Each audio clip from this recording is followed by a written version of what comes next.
Cloud is coming up in every acquisition discussion. It's a valid delivery vehicle for anything, but maybe not the optimal solution for everything. We had a customer that was looking at a solution. It was an IBM data warehouse solution, and they evolved from that to look at another solution, and ultimately they looked at cloud as a possibility as well. And after looking at cloud, they realized, hey, that was not a good fit. There were issues in getting the data into the cloud, the security of that data, and they're back to the on-premise data warehouse solution. So cloud comes up because it's a CapEx versus OpEx. It's what we often hear is, hey, it's a cost that can grow with the business, and so there's a lot of attractiveness to it. But for a lot of reasons that we went over earlier, in terms of managing the data, having the security of it, being able to grow as you need to, it becomes a little bit challenging sometimes in the cloud, and an on-premise solution often is the best choice.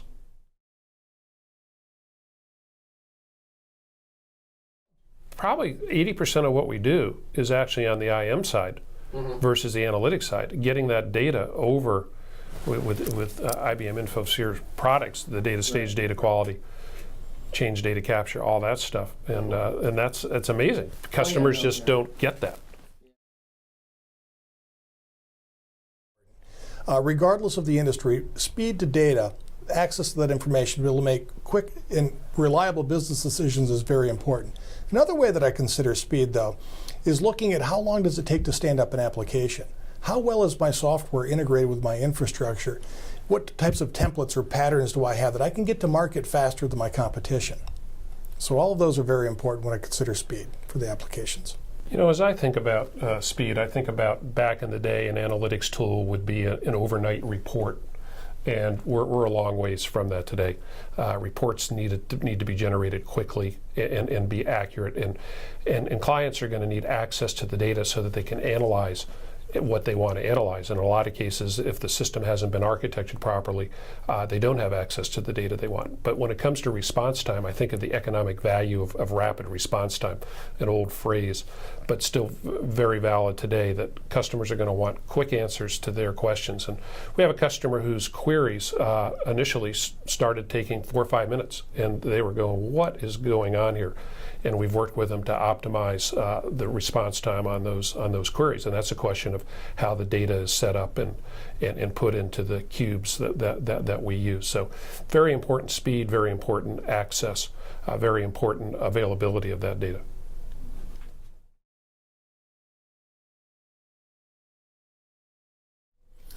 Well, ultimately, line of business needs to be driving the business. They need to be selecting the applications that are going to make the organization more profitable, improve operational efficiency, and they need to embrace IT. And IT needs to understand that the line of business isn't always the enemy, that they're actually there collaboratively. If they work together, they're going to end up with a much better relationship, a better product, and a more profitable organization.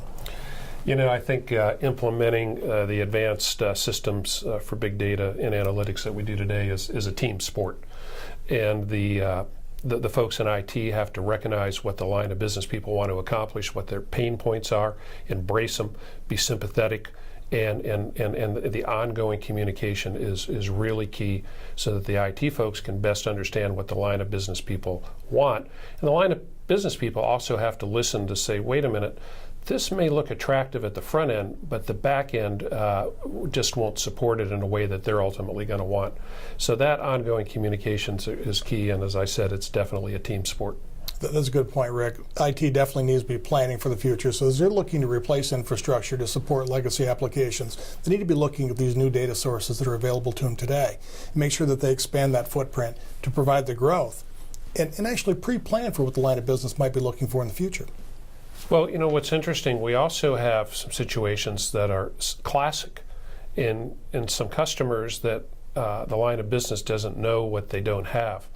And we're making the IT folks aware of the possibilities of what can be done, and they're working very hard to convince their line of business folks that they ought to take a look at this, because this is giving other companies in their industries advantages that they don't have. So there's still some cases where the IT folks are pushing the agenda.